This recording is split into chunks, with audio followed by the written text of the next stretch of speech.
Hindi naman ako nag-expect pero ayun yung Burj Khalifa. Wow! Guys! Meet the Spaniards! Yo! Assalamualaikum mga kabayan. So, looks familiar, no? Andito tayo ngayon sa Jebora Hotel and mag-anuay lang tayo kasama yung ating family. Punta tayo sa kabilang room, yung room 2802.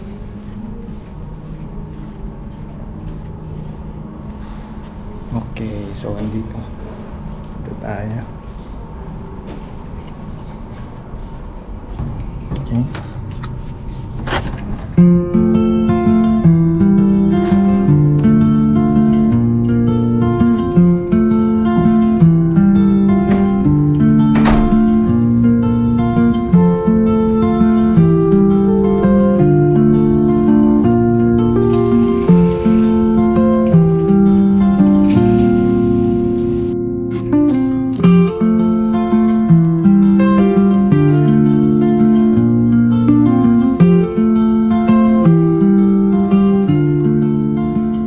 Ito yung kanilang living area, no? Merong couch, and then may TV, okay? So ito yung kanilang kitchen, meron pong refrigerator doon, then yung mga complementary na pwede natin gamitin mamaya, no? Kettle, yung mga coffee, tapos yung mga tubig.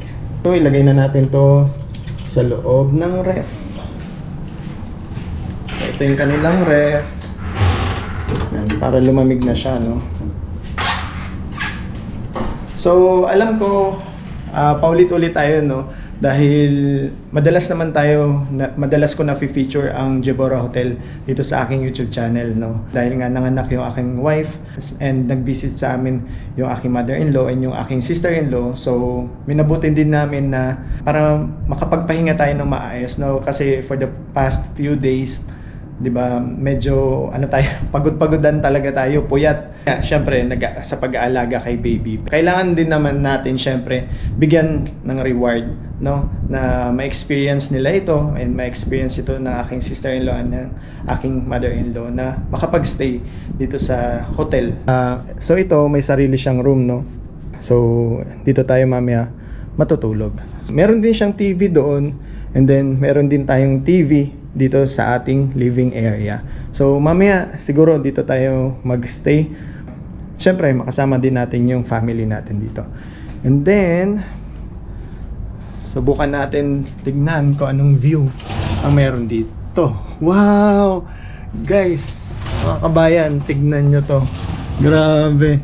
Actually hindi na ako masyadong nag-e-expect. Although sinabi naman sa akin na yung second room na ibibigay nila sa akin, yung in-upgrade nila na room, no, from deluxe to suite room, ay may Burj Khalifa view. So medyo syempre na-excite tayo kahit papaano, di ba? Marami kasing building nakatabi yung Jebora Hotel. So may possibility yung may bigay sa atin ay medyo matabunan siya. Ayun. So medyo binabaan natin yung expectation. Ganun pa man, sobrang thankful pa din tayo, no? Thankful pa din tayo sa pag-upgrade nila sa atin, no? Kasi bibihira lang po yung makapag-stay sa isang suite room sa hotel dito sa Dubai, di ba? Pero yun nga, nabigyan tayo ng chance again. Maraming salamat Jebora Hotel. And ito na. Papakita ko sa inyo kung ano nga ba ang view ngayon natin dito sa Jebora Hotel. Mga kabayan, kapit kayo. Grabe. Eto. Ayan. Wow! Hindi ko alam kung worth it ba na GoPro ang gamitin ko ngayon. Pero dito sa kinakatayuan ko, no. Ayan po. Sobrang ang lapit sa atin ni Burj Khalifa. Grabe. Thank you Lord. Sobra. And thank you Jebora Hotel. Lalo na sa mga staffs ng Jebora Hotel. Sobrang thank you. Ayan yung sinasabi natin, no? Kaya kanina medyo binabaan natin yung expectations natin. Kasi nga, in-explain na din naman sa atin ni Hassan na may possibility na matabunan or hindi natin makita or yun nga, medyo maliit lang yung chance na makita natin si Burj Khalifa. Pero grabe, sobrang thankful ako. Ngayon ay nasa room 2802 tayo, okay? And ito po yung magiging view kapag ka ito ang kinuha nyo. 2802. So mga kabayan, no, kung nagbabalak po kayo na pumunta ng Dubai, or kung nandito na kayo sa Dubai and gusto nyo makapag-unwind kasama yung family nyo, kasama yung mga mahal nyo sa buhay, itry nyo po ang Jebora Hotel. And kung gusto nyo mag-book nito, no, pwede nyo po i-book ang Jebora Hotel through Klook. And pwede nyo pong gamitin ang aking discount coupon na RJDXB Klook. So, i-type nyo lang po yan dyan, and then magkakaroon po kayo ng discount sa pagbubook ng Jebora Hotel dito sa Dubai. Yun mga kabayan, no, nagstay kami dito kahit papano makapagpahinga tayo, kahit papano medyo mabawasan yung stress, yung pagod natin for the past few days, yung mga anxiety natin, no, yung mga pinagdaanan natin, hindi lang naman sa akin, pati sa wife ko, sa family namin. Kasi syempre, ang panganganak ng isang asawa ay, 'di ba, damay-damay naman yan ng buong family. So lahat tayo nagwo-worry, lahat tayo nagdadasal. Maraming salamat kay Lord dahil naging successful yung kanyang panganganak dito sa Dubai. First time po namin na ma-experience yun, no? First time po namin na ma-experience na yung ganun, yung mga anak dito sa Dubai. And sa lahat ng mga staffs ng IMH, International Modern Hospitals, from delivery room to nursery room, sa ward, yung mga staff sa wards, sobrang inasikaso talaga kami. So wala akong masasabi. And then sa outpatients naman, yung mga clinics doon, no, yung mga kababayan natin na nurses doon, and then yung mga core nurses natin na mga ibang lahi din, sobrang thankful talaga tayo dahil inalagaan nila si Mrs. and yung aming baby, si Anania. So maraming salamat. And Lord, ito pangalawa, pagdating namin dito sa Jebora Hotel, maraming salamat po dahil binigyan nyo kami ng chance na ma-experience ulit ito, yung ganitong klase ng view. Gusto ko lang din po pala i-shoutout, no, yung ating mga kababayan na nagko-comment and nagbibigay ng kanilang mga reaction sa ating mga videos na ina-upload sa YouTube channel natin. So, shoutout po kay Hey It's Dom, no, pa-shoutout po, papunta din ako sa UAE, November, vacation lang. Tips naman po, salamat.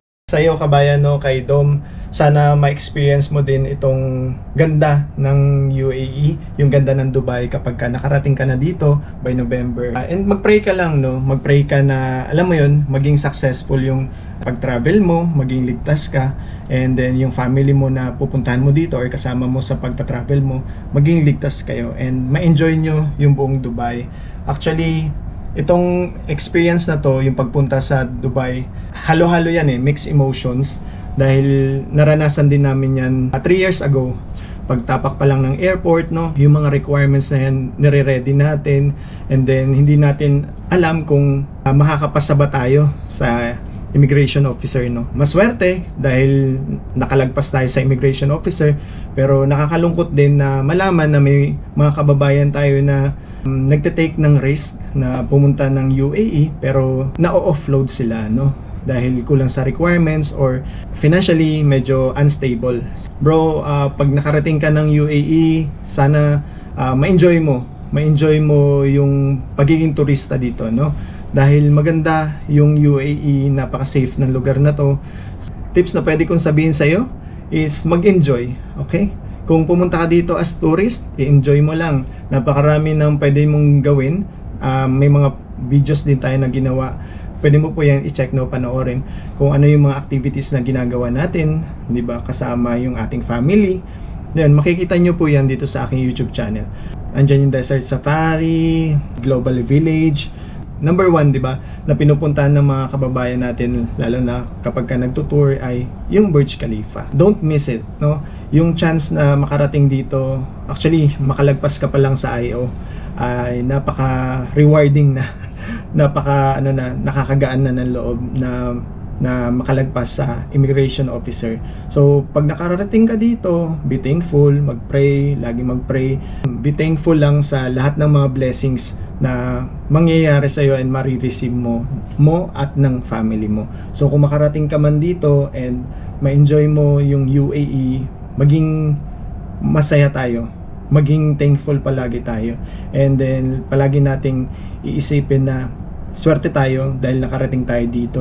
isa sa mga ma-advise ko is maging wise tayo sa pagpili ng mga kaibigan dito, pagpili sa makakausap dito, and dahil kahit isang lugar naman kahit hindi naman dito sa UAE, isama natin sa dasal natin na yung makikilala nating mga tao ay mga good people na hindi tayo hahatakin pababa. May mga good intentions para tayo tulungan maging successful. Palaging kasama yan sa dasal natin kapag umalis tayo ng bansa natin. Kasi syempre, nangangarap tayo hindi lang naman para sa sarili natin, kundi para sa family natin, di ba?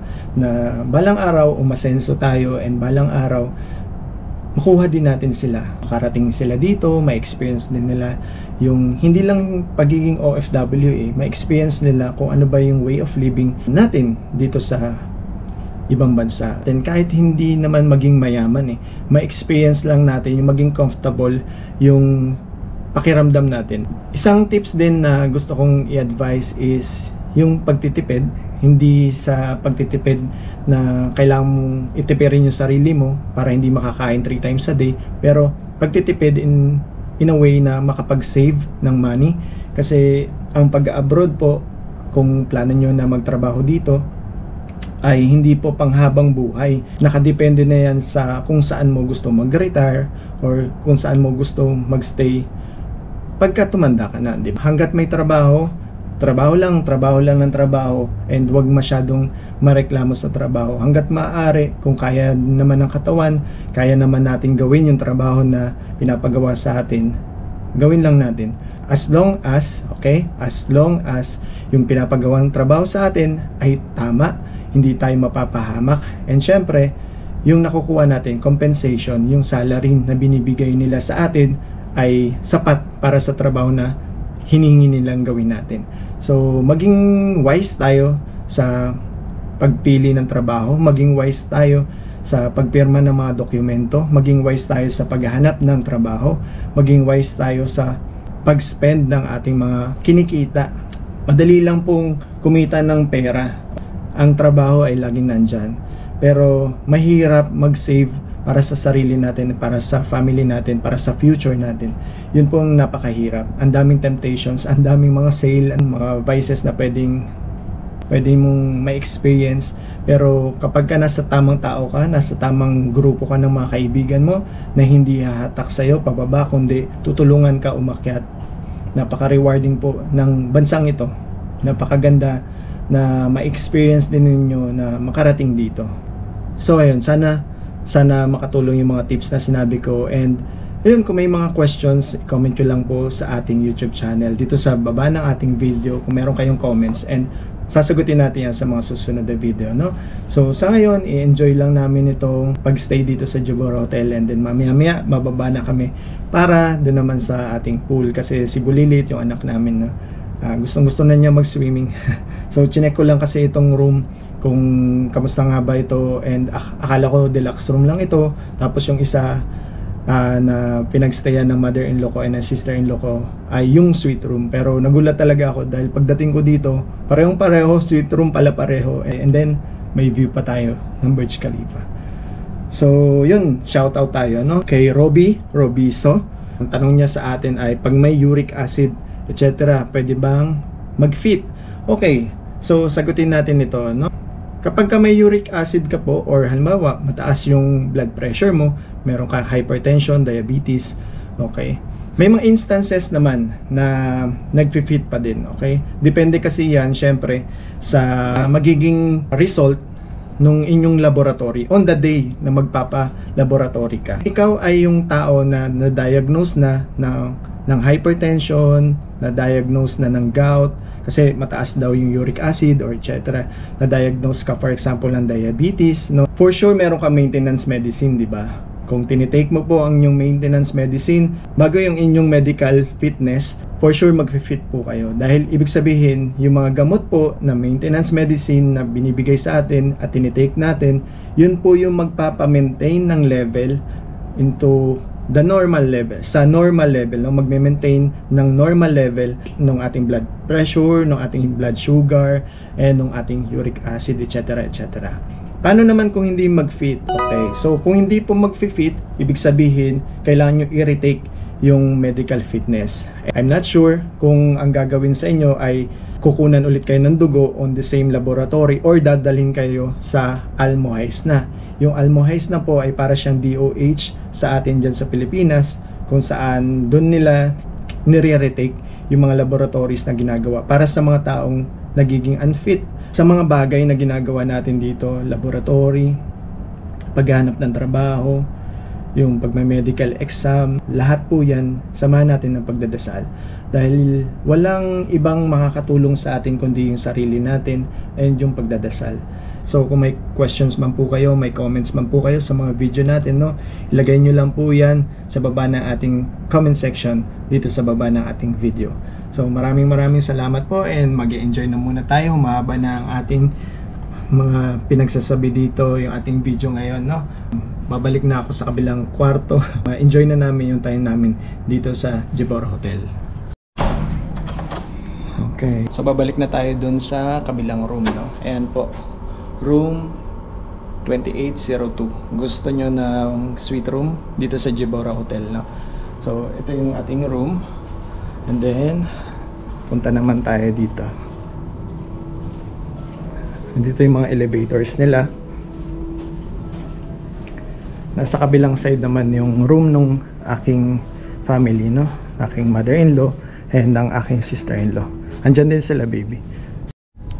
Ayan, so dito naman sila sa room 2806.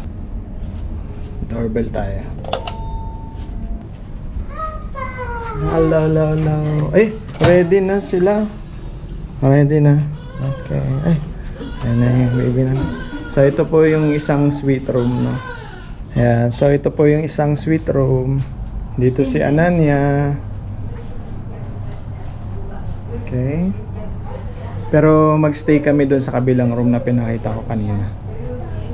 Ano, ito naman yung city view na sinasabi ko, no? So ito yung Shickside Road. Ito yung city view, no. Natin kung ano meron dito. Ito yung pinakaharap ng Shickside. Baby, hello, smile.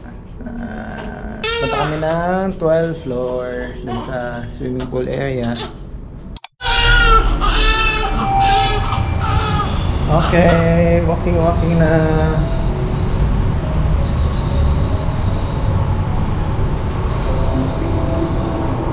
Wow.